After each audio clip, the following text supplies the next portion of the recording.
there's days that I don't want to get up. Right. Yeah. And in those days I feel like, I'm rushed, or, things don't just flow as smoothly as. Yeah. It's because you didn't get up and do that. Well, I have that in the back of my mind. Yeah. Well, you didn't get up, right? Yeah. But, Isn't there a term like eat the frog or something like that, where it's you kind of just tackle the hardest thing first, right? Mm-hmm. You hit it, you get it out of the way, and then you're on for the rest of the day. So you're kind of setting the tone for the rest of your day. Mm-hmm. I love that. So maybe after the first kind of stages of your career, maybe like once you hit that 5-year mark, which I see the 5-year mark is usually once you get to 5 years, you're in after that. Like you've got this is what you're going to do. Yeah. Like you've seen the good side of things, the bad side of things. After the 5-year mark, you're kind of like, okay, I'm in it. Tell us about maybe the kind of the middle season, right? You have a little bit more experience now. Maybe you're thinking, maybe I can grow like a team or try different things. Tell us kind of about those middle stages of your career. Okay. Yeah. Were there any obstacles that you came up against, lessons that you learned? I think it took me a little longer than that. Okay. In the middle stages, it was still very up and down for me. I don't think I was as focused or understood the importance of certain things that I had to do that I do now. And so for that, my business was always like a roller coaster, like they say, going up and down. It wasn't steady. My husband was, taking care of us. So it wasn't a big focus. I did real estate, but it wasn't much that, as much as we focus on it now, it wasn't as much then. Yeah. So yeah, it was still hard for me in the middle of it. Mm-hmm. Yeah. Mm-hmm.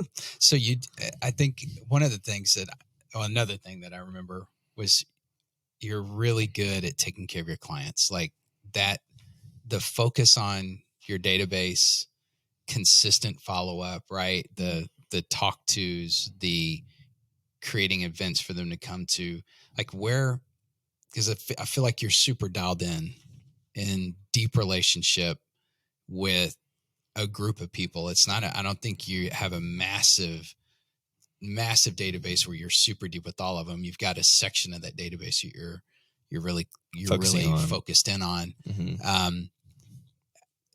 Tell us about that, because there was a moment where you just figured it out, right? Mm-hmm. I mean, you're like, oh my gosh, I know people and I need to connect with people. Mm-hmm.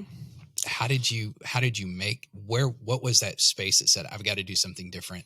And then how did you begin to put structure? Because you're very structured. I know you are. Mm-hmm. How did you begin to put structure into your life? I actually heard about the core. Okay. This was about 2016, 2017. Yep.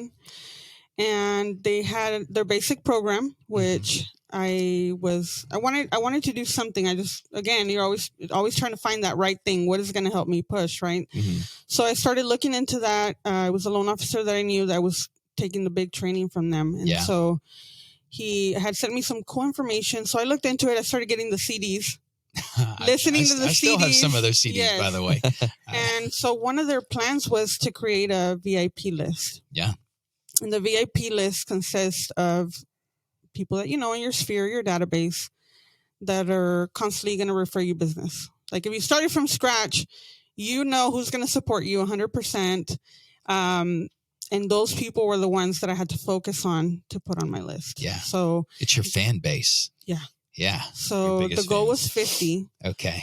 I started with 10. Okay. I was going to say, how many was on that list originally? I started with 10, sending thank you notes. Okay. Now keeping track of as referrals were coming in, because I would get referrals all the time, but I never tracked them, or, getting dialed into my database was something else that came along with that, because now we had to keep track of all that information and who was on the list, who was not on the list, things like that. And so we started doing things for them every month. Okay. So from going to coffee, hey, let's go to coffee, let's talk, just spending more time with them. Mm-hmm. As they send us referrals, we will send them a thank you, like a $5 Starbucks gift card with a note saying, hey, we appreciate your referral. We received a call from so-and-so. And that went really good. Yeah. Our list grew from 10 to 50, and now we're at about 100. Oh my goodness. Whoa. That's huge. Wow, 100. Okay. Yes. And the one thing that I really took out of that was if you have 10 strong cheerleaders that can refer you one person. Yeah. That's a warm referral. That's the best referral you can get because you're not struggling for them to trust what you're going to say. They have some sort of trust in you. And so I thought, well, 10 people I know, that's fairly easy. And if I get 10 referrals, that's 10 deals I can close. I know them, so I don't have to like cold call a stranger, right? So it was just like, that was my bread and butter. Yeah. And that's where it clicked. And we started just adding a little more things. We started doing our Christmas event every year, which we had, we're on our 6th annual Christmas event. And it's gone good. Our first event, we had about 100 people show up. Goodness. Our second event at the aquarium, we had 250 people show up. It's like we were having a quinceañera. Oh my goodness, 250. It was amazing. Wow. We're always, I mean, that's gosh, so cool.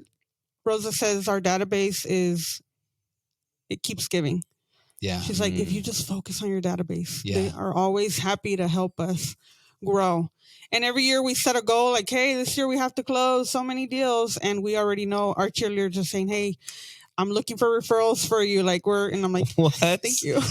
No way. Totally created raving fans. You've got, okay. Like, we're going to get there. We're going to do it. This down a little bit more because I know it's not, so it started with 10 and coffee and then, thanking for referrals. I mean, what you got to tell, there's a system, break down the system because how do you keep up with that many people? Well, I'd love to take the credit, but I can't. Belinda, which is my sister, she's been with us for 5 years. She is the creative mind behind it. Great. She's super crafty. She can come up with these great ideas. And so between her and I, one of the things that we did one year was at Michael's, they have these scarecrows that are like $5 or $10. We had, 50 people on our database and we did the math. I'm like, well, that's not bad. We'll go stick those on their yard right before Halloween, right? Or Thanksgiving. Right. And we put our tag on it and it's just something like, who wouldn't like to have, I don't know, I'm a gifter. So if somebody gives me something, I'd always like to give. And so that to me was like, well, let's try it. It's not going to break the bank. And I think it's cute. It was great. We had so many posts and pictures from clients. So we're always trying to think of little things that you're giving them something. And in return, I mean, it makes them feel great. And they think about us whenever somebody's looking for real estate or we've already helped them. So they have the experience of working with us. Great. What are some of the things that your clients would say, like, about your team, maybe the favorite things about your team? What do you think they would say? Well, from what I've heard is the communication. Okay. They love that. Like Rosa's our backbone. So she's always there during the contract, but I always tell them I'm just a phone call away or I can see what's going on. I'm always up to date. So there's a multiple amount of us in the group that even if we go out of town or we're sick one day, there's always somebody that can attend. One thing that Rosa and I talked about, and I wanted to make sure that as we work together, is that we will always be one step ahead of the client. Yeah. The client's calling us to ask a question about something in the process, we failed. So always trying to be a step ahead in helping them understand they're going to buy a house. Well, making sure they understand what's going on with their loan. Right. Making sure they understand what's going to happen once we start looking at homes, right? What do they have to pay for up front? Some people don't know what earnest money is and that they have to pay that. They think, well, it's at closing. I have to pay everything at closing. And it's not. So really sitting down and just breaking that down for them has also made our business that much stronger because now we're looking at homes and they're understanding what's coming next. Yeah. So it's a scary process for a lot of buyers. For sure. It's a big process. Yep. But once we go through that step and that process, they are a lot more comfortable. Now really just focus on finding the right home for them. Mm-hmm. So Wow. it's the education and then creating the next steps. So you're a guide. You're just, you know exactly where you're going, right? Mm-hmm. Rosa knows where you're going with the client, and you're just guiding them to the next thing.